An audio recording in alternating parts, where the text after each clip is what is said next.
separation anxiety come about, Mike?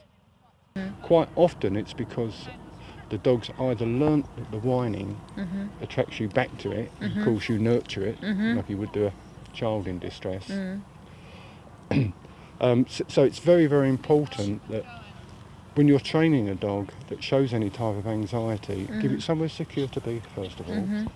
Then you need to leave the dog for 5 or 10 minutes, go in the other room if your dog's in the kitchen, and then go back to it. If it howls and that, there's no need to actually respond to it. Just leave it alone. Walk back in the kitchen. It's ideally, at some stage, if your dog's whimpering, don't enter the room while it's whimpering, because it thinks you've come back because I'm whimpering. There'll be a slight pause or whatever. That's the moment to enter back into the room. Yes. And you can walk back in, and what I would do is somewhat ignore the dog at first and then talk to it as you would normally talk to it. Hello, baby. You don't make it an issue. Yeah, don't make an issue of it. And then next time you make it a little bit longer and a bit longer and a bit longer, and then you can actually go out the front door, pop up to the post box or whatever. You've gone 10 minutes, come back. And the other thing that I personally do is I don't make a fuss of my dogs when I come back at first, because dogs soon learn that when you get up of the morning, whether you come home from work, from the shops, when your visitors arrive, the dog has to have its attention before you even take your coat off. Right. Or before your visitors say, how are you? Your dog says, you've got to cuddle me. And of course, once the dog's got its affection, it will say, bye.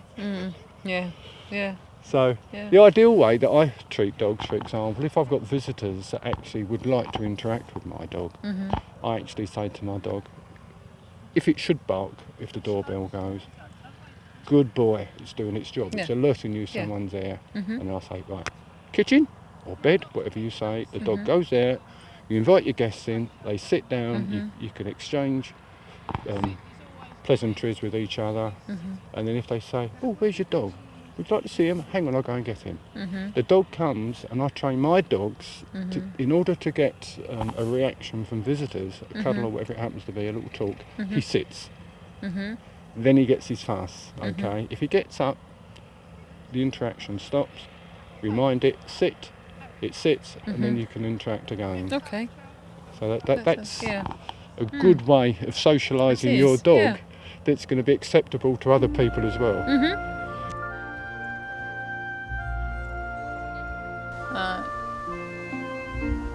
If I was offering tips to people thinking of running a dog training centre, I would start by concentrating on a website.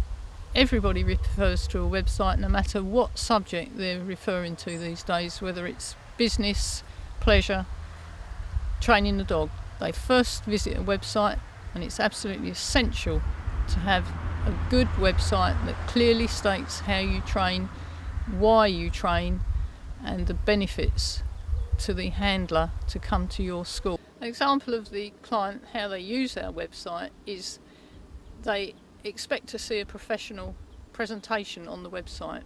They don't want flouncy little bows and paws on it. They want a professional aspect, as if they were looking for a business to go and get training. The competition for dog training classes is fairly high just at the moment, but the value of a professional qualified dog trainer, it cannot be quantified. There are so many people who are amateurs, and their classes are amateurish, and at the end of the day the dogs are not trained to the satisfaction of the handlers. The handlers don't recommend them, and the damage done to the reputation of that particular instructor is virtually irreparable. One of our handlers specifically praised us for the quality of our website. She congratulated us on saying it was a professional website. She felt confident that when she came along to get her dog trained, she would go away at the end of the course with a well-trained dog. That confidence has to be substantiated by professional training standards.